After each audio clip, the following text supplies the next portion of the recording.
Chers amis, petits et grands, voici une histoire qui est tirée des enseignements que nous donnent les bénédictins de l'abbaye Saint-Joseph de Clerval en Bourgogne, à Flavigny, et qui est donc puisée à des sources particulièrement fiables. La vie d'une sainte qui pourra nous suggérer des attitudes spirituelles pendant ce carême, tout spécialement la valeur du chemin de croix, par exemple. Voici.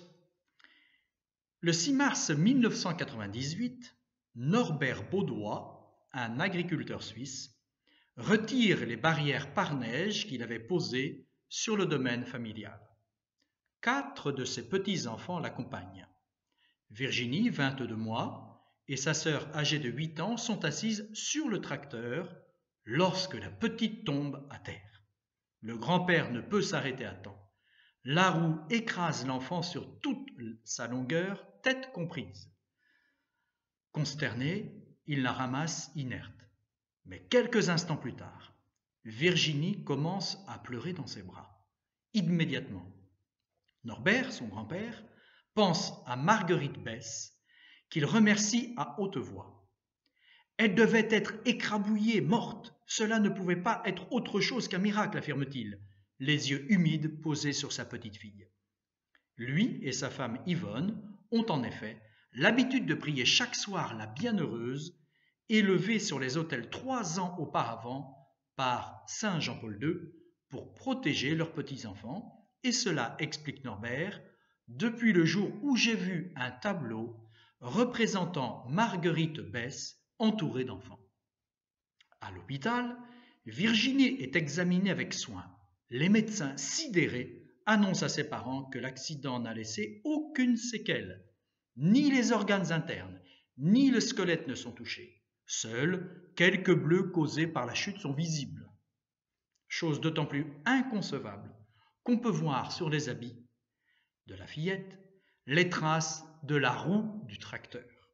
Ce miracle, authentifié par l'Église, a permis la canonisation de Marguerite Besse le 13 octobre 2019, en présence de Virginie, la miraculée, qui avait 19 ans, ou même plutôt 21 ans de plus qu'à l'âge de son miracle.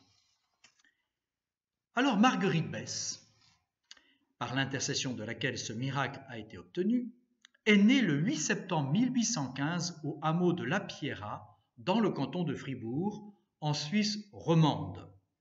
Elle est la seconde de 7 enfants d'un modeste ménage d'agriculteurs, Antoine et Joséphine Besse.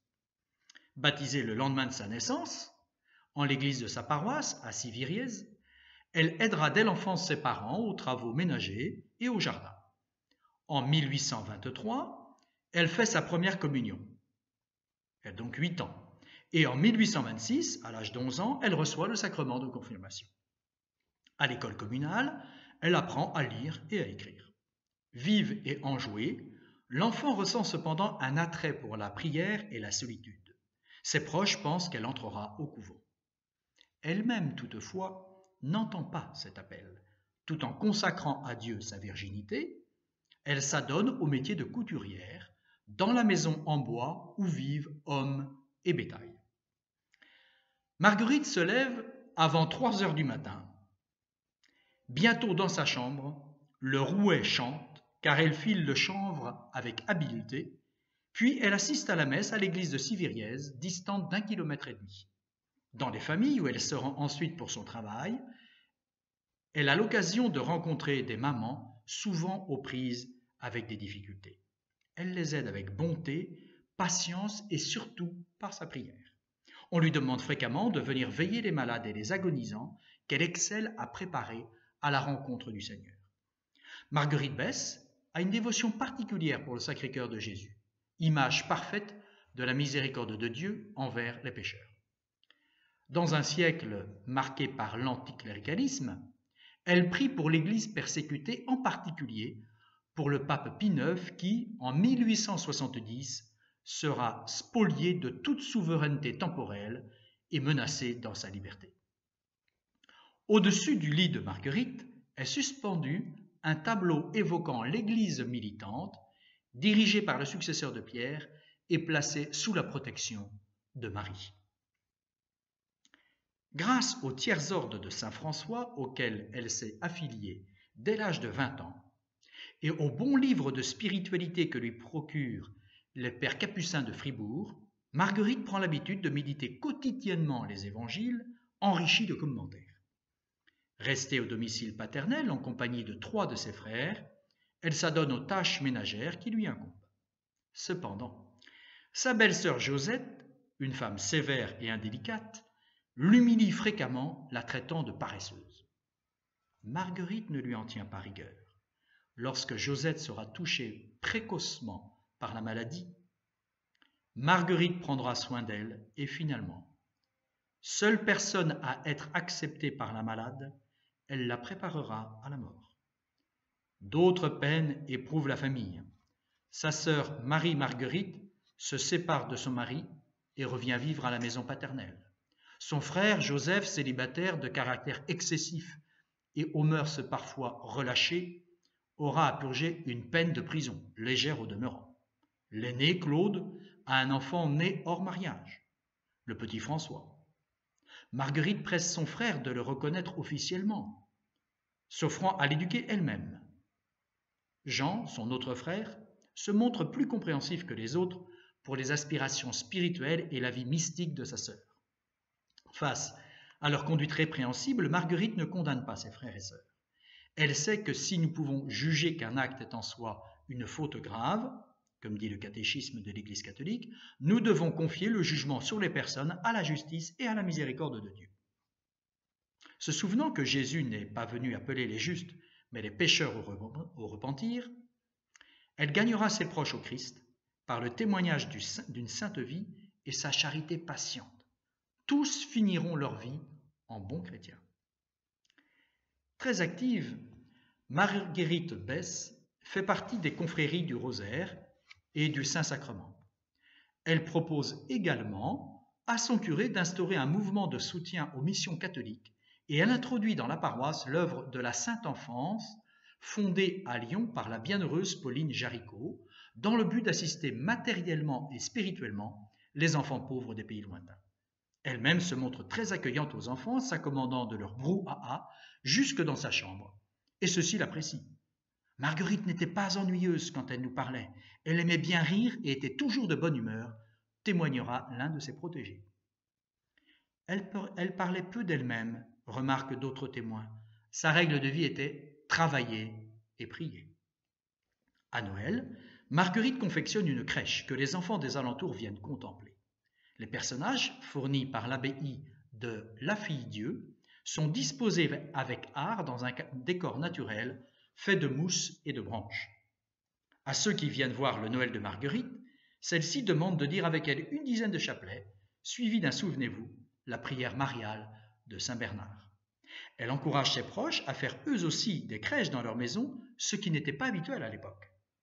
Le dimanche, après-midi, elle emmène les enfants au sanctuaire tout proche de Notre-Dame-du-Bois.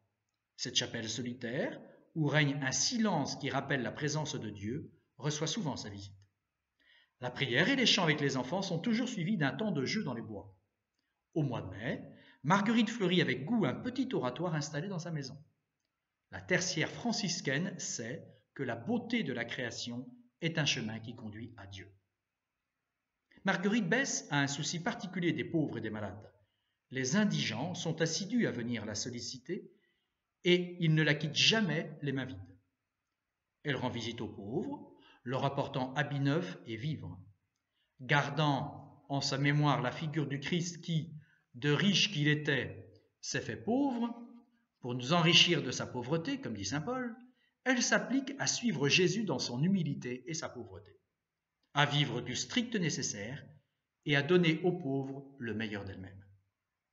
Elle les aide aussi à se rapprocher du Seigneur, comme elle fait pour Louise Consandet des Combes, une infirme avec laquelle elle a de nombreux colloques spirituels. Marguerite est spirituellement proche d'un jeune prêtre de Fribourg, le chanoine Joseph Chorderet, dont la vocation s'est décidée précisément au cours d'une visite à la chapelle Notre-Dame-du-Bois. Celui-ci entreprend un travail d'évangélisation et fonde dans ce but, en 1873, une congrégation religieuse, les Sœurs de Saint-Paul, dont l'apostolat consistera à publier des journaux et des livres catholiques. L'évêque de Fribourg, Monseigneur Marillet, se montre au début peu favorable à cette initiative, car il se méfie des journaux et s'en tient aux moyens traditionnels d'enseignement, la lecture en chaire par les curés, des mandements, des avertissements épiscopaux, au cours de la messe du dimanche. Mais ce moyen n'atteint pas les personnes qui ne vont plus régulièrement à la messe et qui lisent assidûment les journaux anticléricaux.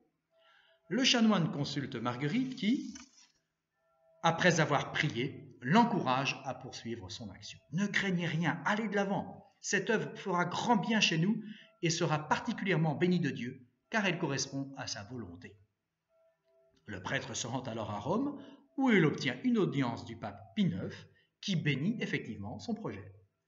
Indisposé, Monseigneur Marillet humilie publiquement Marguerite au cours d'une visite pastorale, la laissant longtemps debout devant lui et finissant par lui dire, par allusion à ses trop nombreux visiteurs, « L'eau qui coule le plus bas sous terre est la meilleure ». Ce rappel à l'humilité laisse planer un doute sur la pureté des intentions de Marguerite qui, grandement affligée, garde le silence. Plus tard, l'évêque reconnaîtra la sainteté de cette humble femme. À bientôt pour la suite de cette histoire. Je vous remercie de votre attention. Bon confinement et bon carême à tous.